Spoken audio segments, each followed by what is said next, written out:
السلام عليكم واهلا بكم في مطبخ ام احمد. دلوقتي هنعمل مع بعض كيكه الفواكه المسكره او المجففه. المقادير: كوبايتين ونص دقيق، 3 بيضات او 4 حسب حجم البيض، كوبايه سكر، نص كوبايه زيت مع معلقه صغيره سمنه، كوبايه لبن، فواكه مجففه او مسكره زي اللي انا عاملاها ديت. انا عامله سفندي وبرتقال مسكره عندي، هقول لكم طريقته دلوقتي وانا بعمل. وباكو بيكنج باودر ورشه ملح ورشه فانيليا صغيره. حط مع بعض بقى المقادير في الخلاط. حط البيض، تضربي بمضرب ماشي، حطي في الخلاط ماشي، حطي زيت،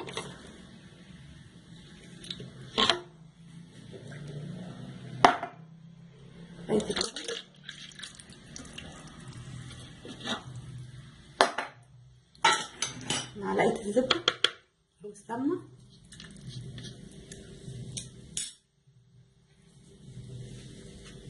السكر، نضربهم بقى كويس مع بعض ونرجع لهم تاني.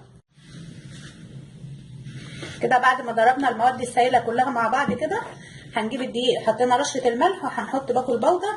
الاخت اللي قالت عايزه بديل للبيكنج باودر تحط بيكنج صودا اللي هو الكربوناتو، وهننزل بالمواد السائله كده على الدقيق كلها.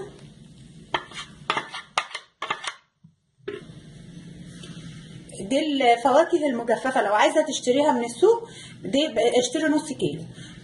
اما عايزه تعملي زي اللي انا عاملاها ديت، انا جبت قشر سفندي وقشر برتقال، عملته حطيت كوبايه سكر على كوبايه ميه على قشر السفندي كده وحطيته على النار. لما عمل كده انا هعمل بيها، مش هعمل بالفواكه اللي انا جايباها من السوق دي. وده قشر برتقال، هحط كميه قد ايه حسب ما تحبي، حسب اللي انت عايزه تحطيه.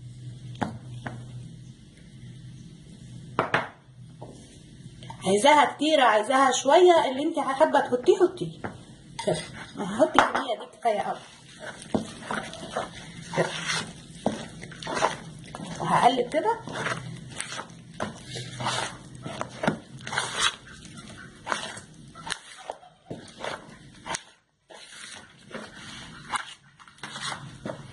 هنكون ده بعد ما دهنت القوالب بتاعتي بالسمنه ورشيتها بالدقيق كده، هننزل بالخليط بتاعي كده.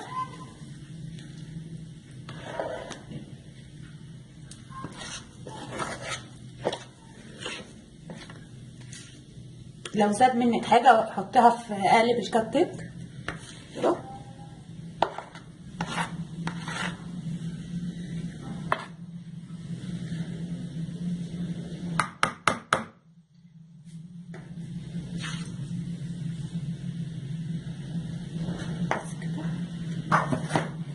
وهندخل الفرن وهنهدي الفرن طبعا من تحت، ومش هنحطها على الشبكه اللي في النص، ومش هنولع الشوايه خالص. احنا مسخنين الفرن قبلها ومش هنولع الشوايه، على الفرن من تحت، وهنحطها على الشبكه اللي في النص، وهنهدي الفرن على الاخر وما نفتحش عليها الا بعد 25 دقيقه.